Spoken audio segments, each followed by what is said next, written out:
Hey everyone, welcome to the Entrepreneur Show. This is the time management episode. So we're going to talk about your schedule, creating boundaries, and managing your time.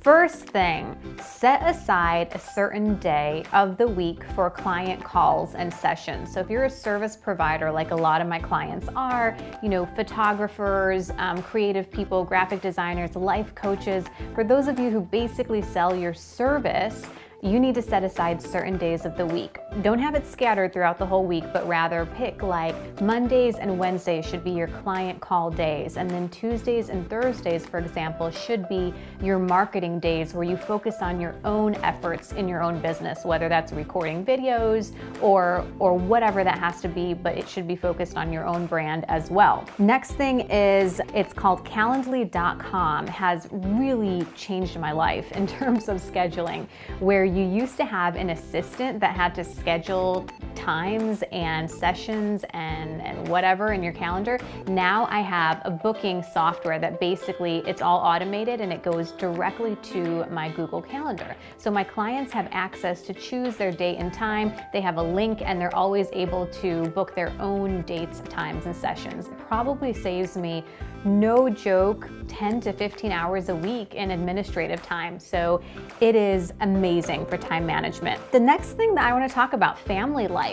I get a lot of questions about how to juggle all of this. You need to have childcare if your children are young, to the point where they need attention. If they're older school age and they can go in their room and do homework while you work, I get that. But if they're young, you really need somebody to be taking care of them so you can have focused time.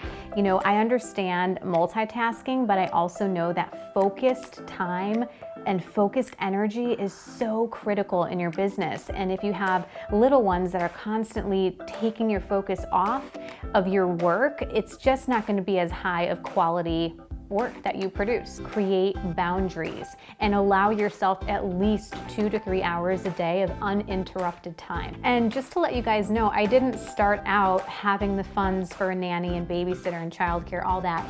It started out where I was working in the evening. So after the kids would go to bed, I had 2 to 3 hours of uninterrupted time. And that was when my best stuff came, because it was literally focused. I didn't have anyone crying or bothering me or asking for anything. In regards to spouse or partners, you really just have to ask for their respect and tell them, this is a really important project that I'm working on or whatever it is. Ask for respect and create hours if that's helpful. So for example, from 6 to 9, I can't be bothered because I'm going to be working on this, and that. For me now, it's every day between the hours of about 10 a.m. to 3 p.m.-ish. Is uninterrupted time for me. I get to focus, work, take care of all the things I need to without being responsible for the kids or my husband or anyone who may need me. Saying yes and saying no, and what that means. And when you say yes to something in your life, to anything, what a friend invites you to, a party or a baby shower, whatever, you're basically saying no to your business. So this is key when it's at the beginning phases. A lot of our friends and family don't understand how important our businesses are, especially if your family is relying on that income. You need to say no to certain things and understand that if you say yes to that baby shower, that means you're not going to get some of your YouTube shows done or your newsletter written. Recently, a friend of mine invited me to do this kind of 5K run or some sort of an event where there was glow sticks and running involved and all these things, and she kept pressuring me, it's just a Saturday. And the truth was, I didn't want to do it because it wasn't important to me at all. It may have been fun, but it really didn't sound like something I wanted to put my time toward. I'd rather be working on